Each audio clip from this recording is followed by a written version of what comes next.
सुप्रभातम प्रिय विद्यार्थियों। आज हम कुमार संभव के 6ठे श्लोक से अध्ययन करेंगे। श्लोक है, कदाचिद आसन सखी मुखेन सा मनोरथज्ञम पित्रम मनस्विनी अयाचता अरण्य निवास महात्मन फलोदय अंताय तपसमादय। अन्वय है, कदाचित मनस्विनी सा मनोरथज्ञम पित्रम आसंसके मुखेन फलोदय अंताय तपसमादये आत्मन अरण्य निवासम अयाचत। शब्दार्थ है, कदाचित किसी समय मनस्विनी स्थिर चित्त वाली सा उस पार्वती ने मनोरथज्ञम मन की इच्छा को जानने वाले पित्रम पिता से आसन सके मुखेन विश्वस्त सखी के द्वारा फलोदयांताय फल की प्राप्ति पर्यंत तपसमादे तपश्चर्या के लिए आत्मन अपने लिए अरण्य निवासम वन में रहने की अयाचत प्रार्थना की। अनुवाद, किसी समय स्थिर चित्ता उस पार्वती ने अपनी इच्छा को जानने वाले पिता हिमालय से विश्वस्त सखी के द्वारा फल प्राप्ति पर्यंत तपश्चर्या के लिए अपने लिए वन में रहने की प्रार्थना की। भावार्थ, पार्वती जी शिव प्राप्ति के लिए दृढ़ निश्चय वाली थी, अतः उन्होंने अवसर पाकर अपने पिता से, जो कि स्वयं उनकी इच्छा को जानने वाले थे, यह प्रार्थना की कि वे उन्हें तब तक के लिए वन में रहने की आज्ञा दे जब तक कि उन्हें अपनी तपस्या द्वारा शिव की प्राप्ति न हो। पार्वती जी ने लज्जावश यह बात शिव अपने मुख से न कहकर अपनी अंतरंग सखी से कहलाई थी। 7वां श्लोक, अथानुरूपाभिनिवेश तोषिणा कृताभ्यनुज्ञा गुरुणाम गरीयशा प्रजासु पश्चात् तदाख्यया जगाम गौरी शिखंडीमत।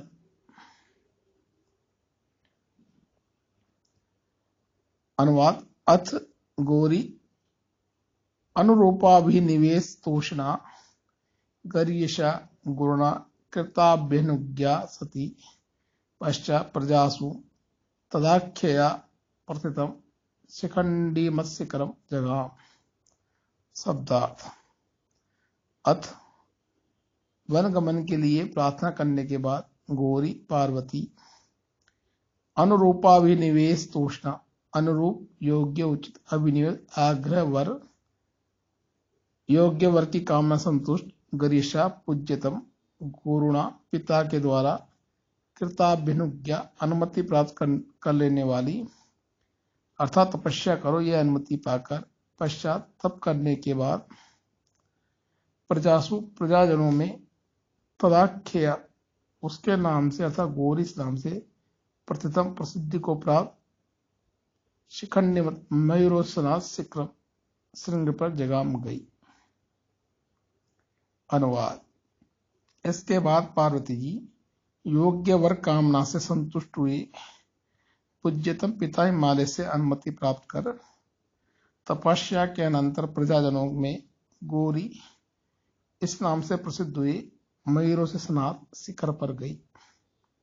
भावार्थ, जब पार्वती जी ने शिव प्राप्ति के लिए वन में जाकर तपस्या करने की अपने पूज्य पिता से आज्ञा मांगी, तब उनके पिता हिमालय ने पार्वती को उचित योग्य वर की कामना से संतुष्ट होकर उन्हें अनुमति दे दी।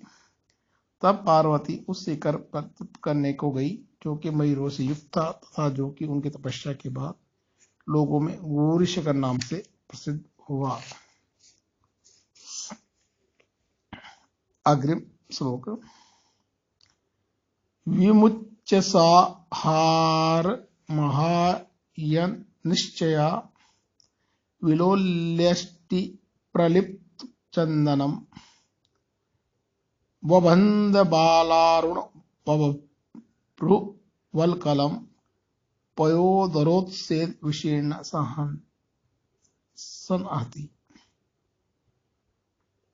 अन्वय। आहार्य निश्चया सा विलोल्यष्टि प्रविलुप्त चंदनम हार विमुच्य बालारुण वभ्रु पयोदरोत्सेद विशीर्ण सनति वल्कलम बबंध। शब्दार्थ।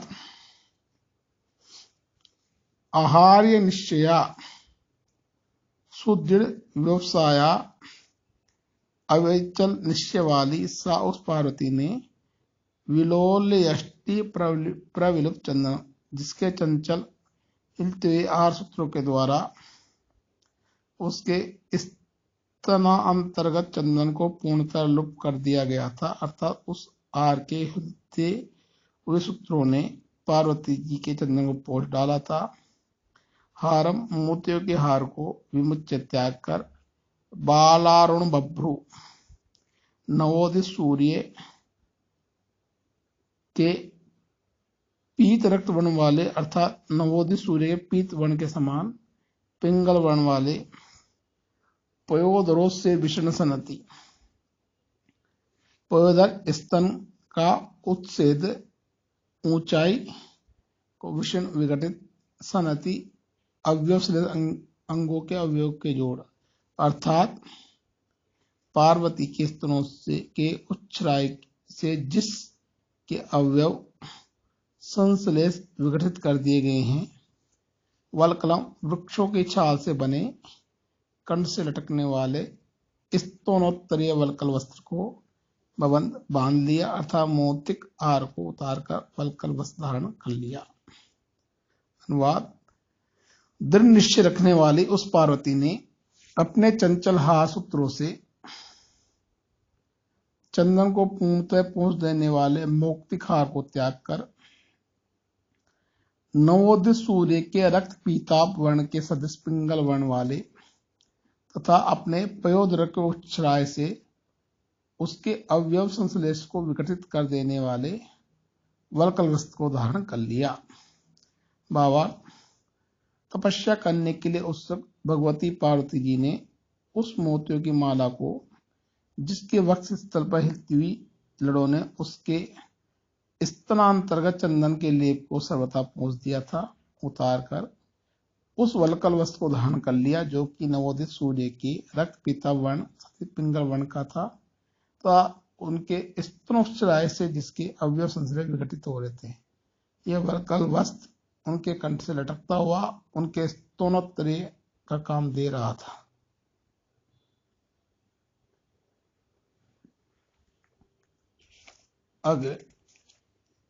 अग्रिम 9 श्लोक है।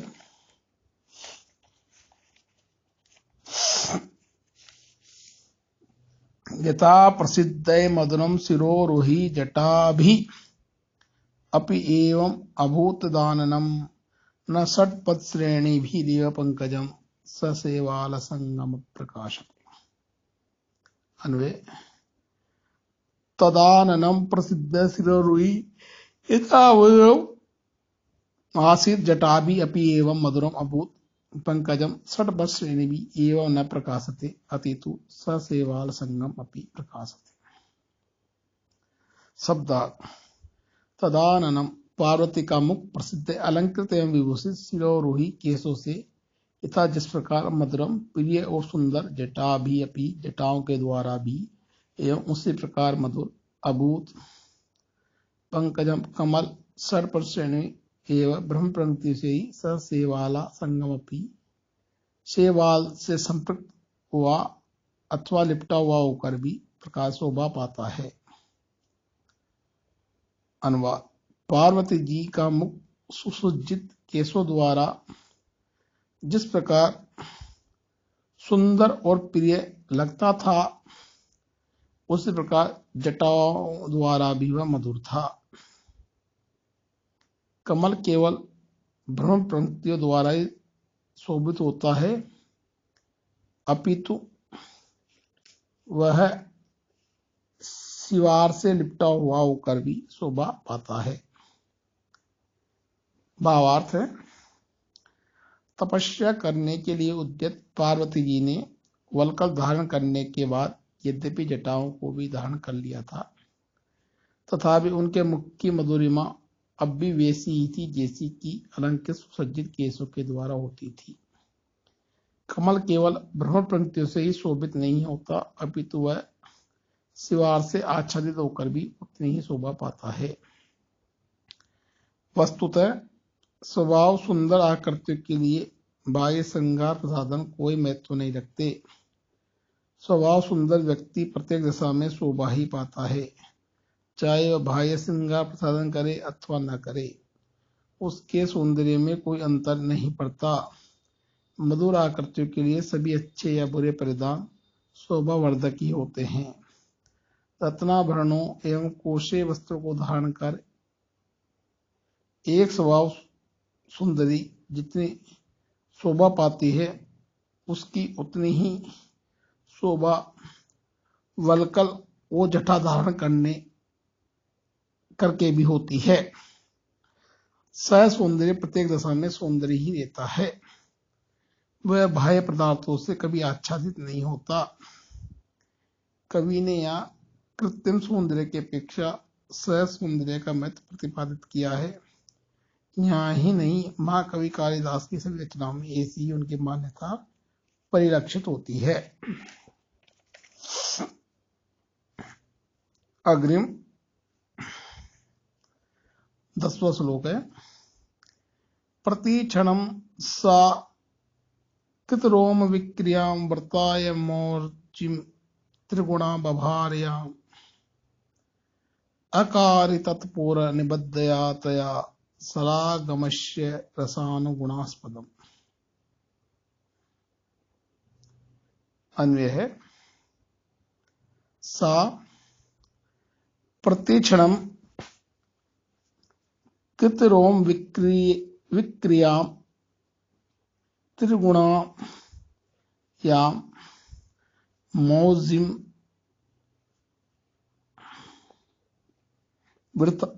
बबार तत्पूर्व निबद्धया तया अस्य रसगुणास्पदम सरागम अकारी। शब्दार्थ, सा पार्वती ने प्रतिक्षण क्षण क्षण में कृत रोम विक्रिया रोमांच को उत्पन्न करने वाली त्रिगुणा त्रिरावृत अर्थात 3 बार ऐंठ का लपेटी गई याम जिस मौजिम मूंज घास की बनी हुई मेखला को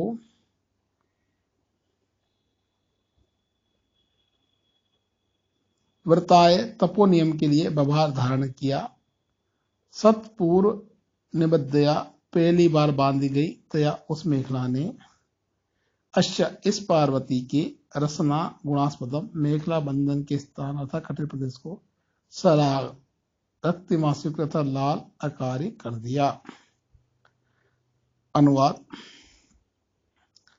पार्वती जी ने क्षण प्रतिक्षण रोमांच को उत्पन्न करने वाली त्रिरावृत जिस मौंजी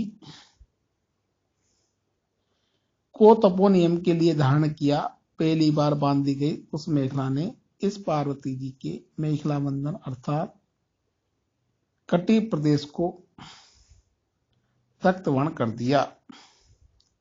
भावार्थ, तपस्या के लिए उपयुक्त वेश धारण करने के लिए पार्वती जी ने वलकल वस्त्र तथा जटाओं को धारण करने के बाद मौंजी मेखला को धारण किया।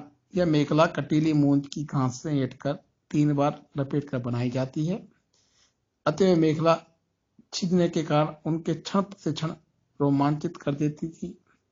पहली बार पार्वती जी ने इसे अपने कटी स्थल पर बांधा था, अतएव इससे अनभ्यस्त होने के कारण इस मेखला से उनका मेखला बंधन स्थल रक्त वर्ण हो गया था। ऐसा होना स्वाभाविक था। जिस वस्तु से जो व्यक्ति अभ्यस्त नहीं होता वह पहली बार उसे कष्टप्रद ही प्रतीत होती है। कोमल अंग पर यदि कटीली वस्तु रगड़ी जाए तो वह अंग अवश्य रक्तवर्ण हो उठता है और वह व्यक्ति भी उस वस्तु के छिदने से रोमांचित हो उठता है। इति।